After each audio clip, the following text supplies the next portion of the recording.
Náhrobné kamene už boli totiž zničené a text do nich vyrytý sa postupne strácal. A tak sme sa rozhodli, že tento rok sme pristúpili k reštaurovaniu týchto kameňov. Robí to vlastne jeden veľmi šikovný reštaurátor z Poľska, priamo z Krakova.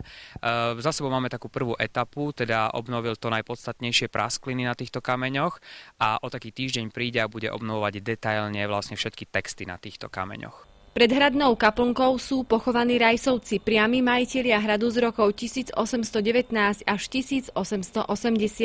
Je to Juraj Felix Rajs a jeho manželka Apolónia Teoke, plus sú tu pochovaní aj ich synovia Ďula a Šandor.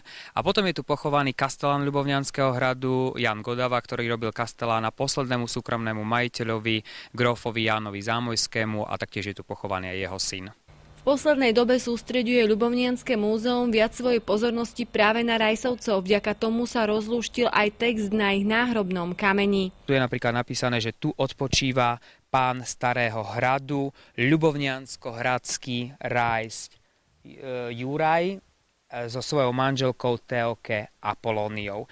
A to je u Rajsovcov také zaujímavé, že oni keď kúpili tento Ľubovniansky hrad, tak si dali prívlastok Ľublovári, čo znamená Ľubovniansko-hradský. Ešte v roku 1964 vznikla medzi vtedajším riaditeľom Ľubovnianskeho múzea Andrejom Čepišákom a priamym potomkom Juraja Rajsa Ďorďom Ľublovárim dohoda o tom, že sa múzeum o tieto náhrobné kamene bude starať. Vôbec sme to nevedeli, až potom, čo sme sa dali do reštaurovania týchto kameňov, tak nám prišiel vlastne z Maďarska, keď sme získavali tieto dokumenty, aj tento list. Čiže bolo to také prekvapenie, že napriek tomu, že od roku 1964 je tu prísľub vedenia múzea, že sa o tieto náhrobné kamene bude starať. Aj keď sme o tom nevedeli, že takýto papier existuje, tak sme sa do toho pustili. Doposiaľ pohltilo reštaurovanie náhrobných kameňov 50 000 slovenských korún, ktoré múzeum zafinancovalo z vlastných príjmov.